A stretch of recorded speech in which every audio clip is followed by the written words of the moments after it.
Everyone has a story. Stories have power. They help us understand. Jessop's Journal is a collection of powerful, positive, and inspirational stories. It's time for Jessop's Journal. Hi, I'm Doug Jessop. Welcome to this episode of Jessop's Journal, where we share powerful, positive, and inspirational stories in music. Today, we're gonna travel. Of course we do, right? It's the TV Travel Man. We're gonna do some gardening. Well, yeah, it's the TV Garden Guy. So what the heck? Let's end up with doing a little something special with something near and dear to my heart. You'll find out later. Sit back, relax, and enjoy the show.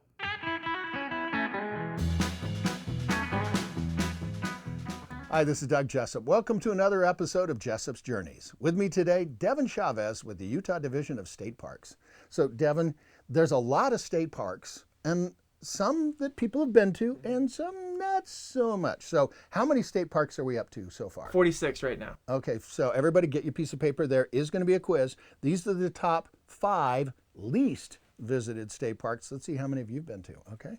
Number 5 least visited is? Frontier Homestead State Park Museum in Cedar City. Okay, now I love this one because it's got all kinds of activities, but also inside they've got the stagecoaches and all that neat stuff. What's your favorite thing about that one?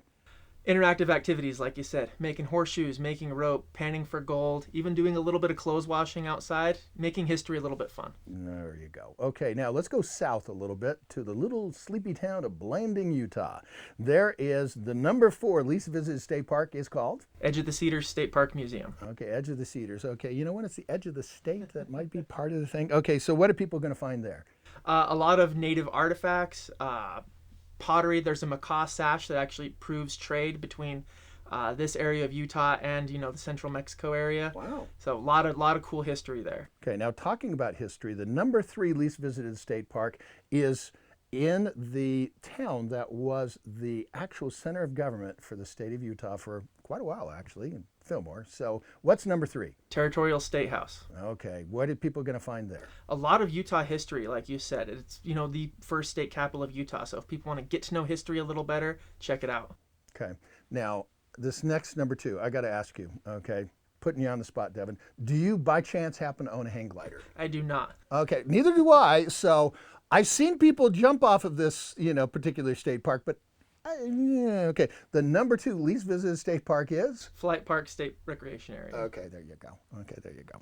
And the number one least visited state park, sorry guys, is? Paiute State Park. Okay, now I hate to say it, it's probably because it's just kind of out in the middle of nowhere, but what's the thing that people like to do out there? Usually people like to fish and do water recreation-based activities. With another entry into Jessop's Journeys, people, places, and things you might not know about, I'm Doug Jessop.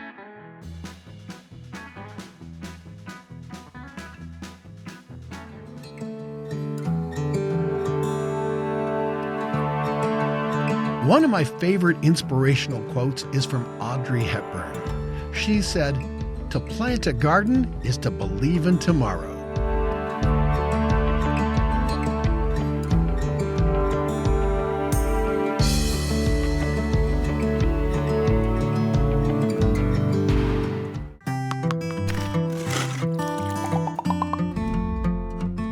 Hi, this is Doug Jessop, TV Garden Guy, with Lorraine from Mill Creek Gardens, where it's always a great day. It is, and today's a great day to plant a container. Number 1, you just pick something, the color you want, and you do 3 things. They are?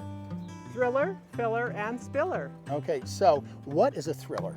A thriller is what you put maybe in the center over towards the side that's maybe taller. And you put the fillers around, items that are going to fill in between that, and then the spillers are going to be plants that are going to hang down over the side of your pot. When you're filling up the container, put the main plant in the middle in its pot still, okay? Because then what happens is, here's the magic, and Lorraine, let's take it away and we'll do a time lapse. Okay. Ready? All different textures and colors for your garden. That's right. With another entry into TV Garden Guy from Mill Creek Gardens. Where every day is a great day at Mill Creek Gardens. Ba-ba-ba-ba. If I asked you, how are you doing? What are you going to say? Well, let's all say it together because you're all going to say the same thing. Fine. Well, what if I asked you, how's your mental health? It's a totally different question. Makes you think. Last time I checked, the brain is connected to the rest of the body. Maybe we ought to start treating it like that. You know, I do a feature called Objects with Stories or Treasures Remembered. But here's the question for you. How about the story behind the guy that tells me the story? It's Dr. Micah Christensen. Micah, thanks for having us come to your fine establishment here. Thank you. Thrilled to be here. So now I've been around this building for a long time. It's been around for a long time. It was like an old Baptist church. What is it now? It's now Anthony's Fine Art and Antiques, and we've been here since 1994. So, God, how many decades is that? That's 3 decades. It's about a 130-year-old building. It's been a church, it's been a bank, a rehearsal hall for the symphony. It's been a lot of things. So when you say fine arts and antiques, okay, now this place is like wall-to-wall packed with all kinds of really cool stuff. That's right. What's your role? The business was started by my father, Anthony Christensen, and together with him and my brother-in-law, Brett Levitri, we manage it. And it's 25,000 square feet with probably 10 to 15,000 items that range from ancient times until more recently. My job is mainly acquiring things and educating people on them. So you're the treasure hunter. I am the treasure hunter. Ooh, that's fun. a good way. I like that. I want to come with you sometime. So, well, I guess that does beg the question. I mean, because there's stuff from everywhere. And, Yes. You know, there's paintings, there's, you know, these statues, there's, I mean, like this, I guess it's a fresco. I'm not sure exactly. It's a tile painting made on it was made in Portugal in the 1500s. And it's a allegorical scene. Right behind the sculpture, you have 2 figures holding hands, peace and justice, who are holding hands over the flame of truth. How the heck do you find this? We're constantly looking for things. So we've traveled back and forth between here and Europe for decades and establishing networks, contacts, who are regularly sending things to us. We also travel there. Before the pandemic, I was going back 2-3 times a year, traveling throughout Europe. That's just starting up again. And things come through the door. It's funny, the things that come through the door. Salt Lake's an international place. We have a joke here that anything made by God or man has come through our door. We had everything from Ptolemaic Egyptian sarcophagi that have come through the door to Ming meteorites to emperor's furniture. Wow. I mean, there's only one thing that really is the defining characteristic, and that's that we like it. Not everything that comes in here is in the best of condition, and that's just true of things that are older, right? Every 50 to 100 years, things need to be worked on. And this tile wall panel, and it's 4 different panels, had a lot of cracks in it, some paint loss. Those are earthenware tiles that have blue and white, and the blue is cobalt and the white is lead or tin, probably lead. And we needed to hire an artisan to fill in the cracks and repaint, just small, almost microscopic sections. So a big part of our job is knowing where the people are who can fix things. So we have everything from people who work with the Getty in California, to paper restorers in New York and in Europe, to tile painters here and in Chicago. It just depends on the piece. Every piece has its requirement. I could pick something up and going, okay, yeah, that's nice. But how do you find out that this is really what people say it is, and you know that it actually is a value? So I did my master's at Sotheby's in London and my PhD at University College London. And the first part of that at Sotheby's was, it was a school that was founded to train people to work in the auction world. And this is really, Sotheby's is one of the 2 major auction houses of the world that was founded in the 18th century, and along with Christie's. And the people who taught me had decades of experience in handling objects that were from around the world, and who they expected of us at the end of this course that we had taken to hand us any kind of object and for us to be able to say where it was from, how it was made, what it was made out of, and to be able to do it with some accuracy. It was what we called an object-oriented education. One of my favorite teachers, Gordon Lang, who was one of the founders of the Antique Roadshow. Mm-hmm. He was an expert in ceramics, and he had what he called the Black Museum, which was a group of objects that were forged ceramics. And he would bring us into class, and he would have 3 or 4 real Ming pots and one that wasn't. And we'd have to tell him at the end of a course which one was and which one wasn't. And I don't know if I could have at that time been as accurate as I am now. And even now, I mean, you're constantly learning. Right. I probably see, either online or in person, 3,000 or 4,000 objects a week. Whoa. And I am constantly learning. It's a business that feeds your curiosity, and it's very rewarding on that level. I bet. Now, and humbling. Dr. Micah Christensen, how do you want to leave your mark? I think as a steward. I'll be a footnote, even if that, in the story of some of these objects. My job is to find these objects that are often in poor condition, in obscure places where they are not understood or treated well. And it's my job to pull them out of that obscurity, to restore them, to imbue them with the dignity that they deserve, and then to make sure that they are then put in a place where they're treated with the dignity that they deserve. So whether that's a museum, whether that's a private collector who understands and can pass it on to the next generation, our time on this earth is very short. And many of these objects that we're surrounded with will far outlast who I am or this place. And my job is to just make sure they get beyond us a little ways. Now that we've talked with Dr. Christensen, it's time for what else? Objects with Stories are treasures remembered.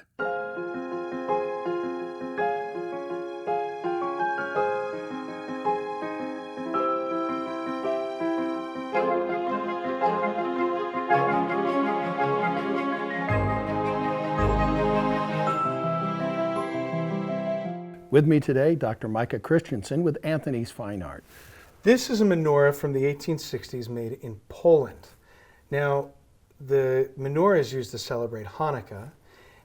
In 168 BCE, the Syrian emperor conquered Israel. And many of the Jewish rulers and the Maccabee family, which were the ones who led a rebellion against this invasion, went into the caves and brought with them some of the sacred objects. One of the only things that they didn't think of was enough oil to light the lamps. And they had oil for only 1 day. But miraculously, according to the book of Maccabees, the oil lasted for 8 days. And to this day, 8 candles for 8 days of Hanukkah. There is a 9th place for a candle, and that's called the shamas. What you would do if you were celebrating Hanukkah on the first night is you would put a candle on the far right, and you would put a candle in the shamas. And if we're imagining the candles are here, and you would light on the first night the candle with the shamas. And the next night, you would light the next candle, and the next night until all 8 are filled. Why do you think that this item would be so important? Jewish population exploded in Europe during the 18th and 19th centuries. And they became a threat to a lot of governments. And they were constantly having their homes ransacked and their property taken away from them. So there were small things that people could take with them and pass down from one family member to another, or even take across national borders. You were only allowed, when you crossed into the United States, a couple of suitcases. This would have fit in a suitcase. It would have been probably one of the larger or more precious objects that was carried. And the family that we got it from on the East Coast had said they'd had it for many generations. I care about a group called the Columbus Center. I got to sit down with their CEO, Kristy Chambers. Hi, I'm Doug Jessop. Welcome to this episode of Jessop's Journal. With me today, Kristy Chambers with the Columbus Center. So, Kristy, welcome. Thanks for coming on. Thank you. So tell me, what is the Columbus Center and what do you do? Columbus Center is a 50-year-old disability service provider, and we provide many services, but specifically we provide services to adults on the autism spectrum. And we provide necessary independent living skills as well as job training skills so that people can work and live independently. Well, thank you for what you're doing, because I have people that I know and love on the spectrum. For people out there that don't know, what is autism?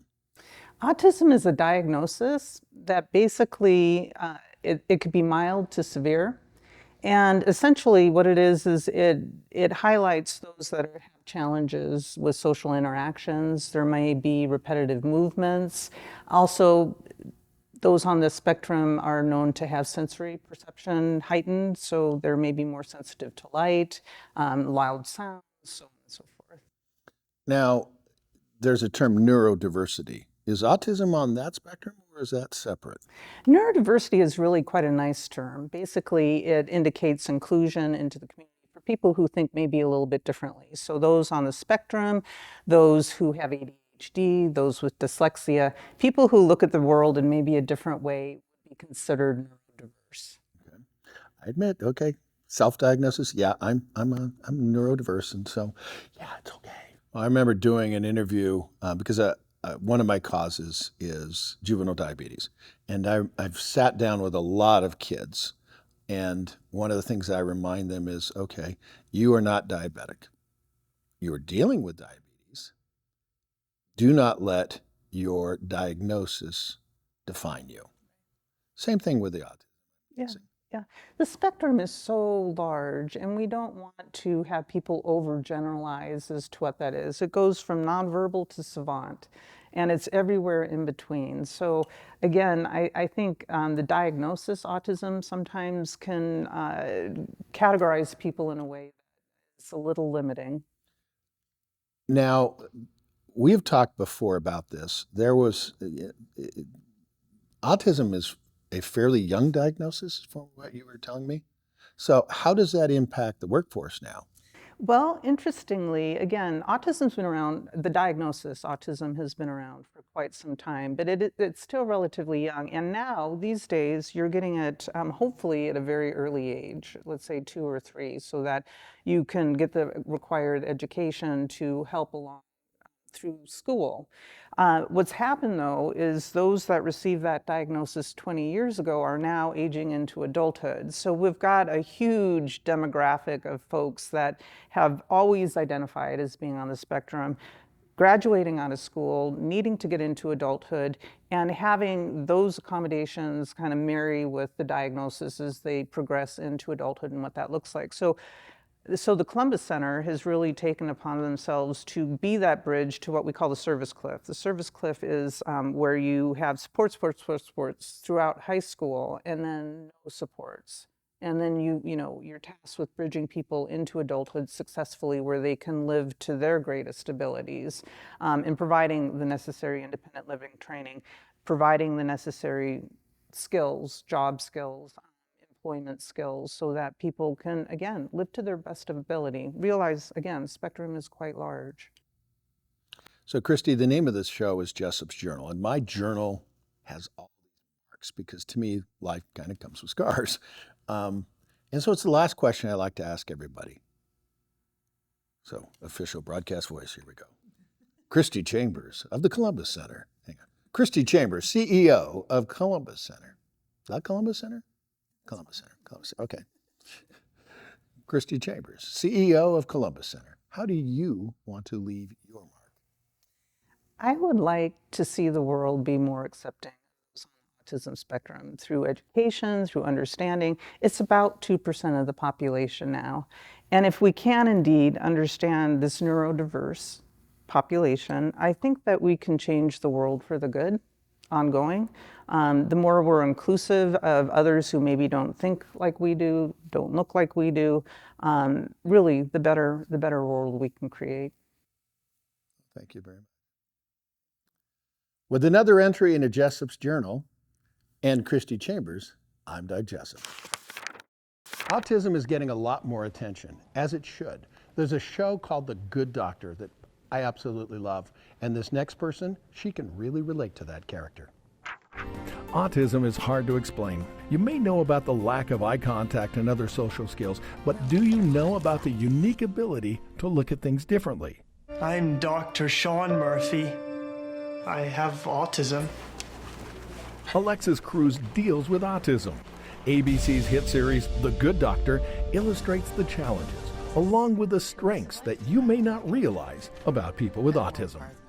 It just blew me away of how accurate it feels, like I really do relate to that character. I have a neurological condition. I will always have it. With autism, there is no pill that will fix whatever social communication problems you have. There's nothing that will help you focus. And so we have to cope with that, use that to our ability. My superpower is my autism. The left lung is in distress. I can see solutions to problems that some people didn't know existed.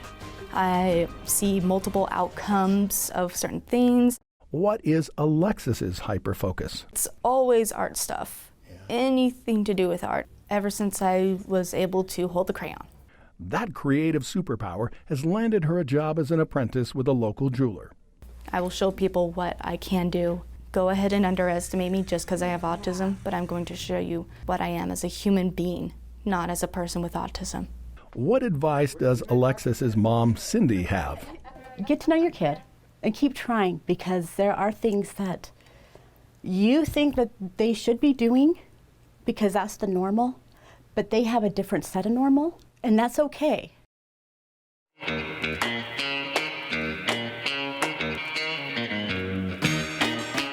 Everyone has a story. Sometimes those stories are told through music. Well, the name of this song just so happens to be the same color as this shirt, just saying, okay? Here's Crooks and the Bluff on Jessop's Jukebox.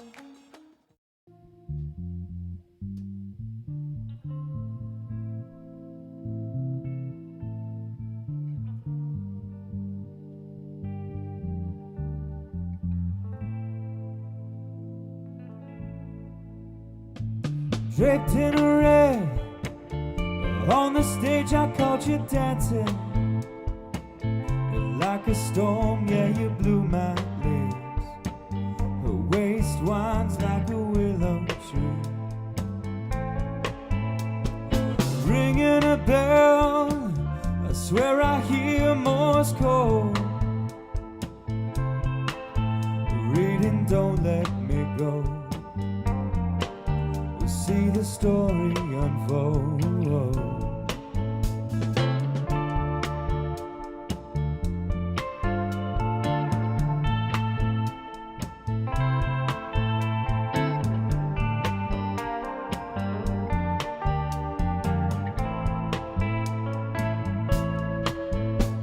In a gust of a law, let the wind blow down your door.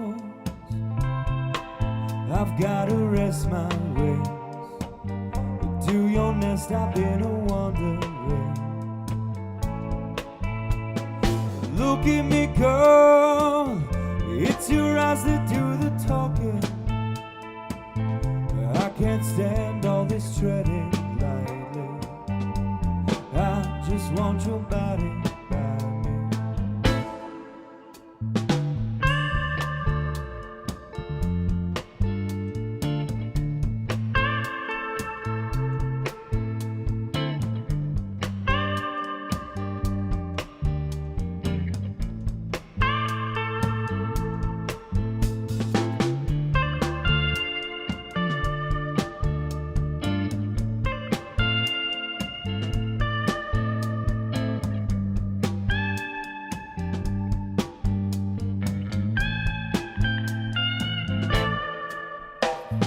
Watching the moon rolling through the clouds. She hardly opened her mouth. Yeah, but her words were so loud. I said, say it to me easy, babe. I don't wanna miss a letter. Tumbling all over my skin. Tell me, where do I begin?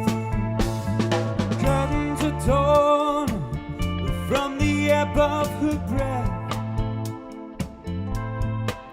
illuminates the sweat on a shimmering breast. Lost in the maze of a delicate smile, I'd proudly rove these stars, mile after mile, lie in my gem garden, though I am dark carbon. I'm sorry, my dear, for being unclear at Great Coast, but the road that I'm on is filled with incredible lows.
What makes you smile? Spry Natural Oral Rinse makes me smile. I think it might help you too.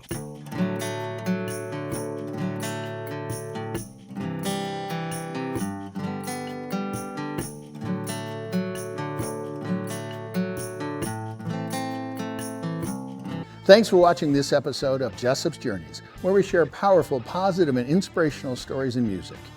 Thanks again to the folks at Vega Media Studios. Here's the thing I want you to remember. Yes, you, right there. Everyone has a story. Yeah, it means you have a story. Stories have power. They help us understand each other.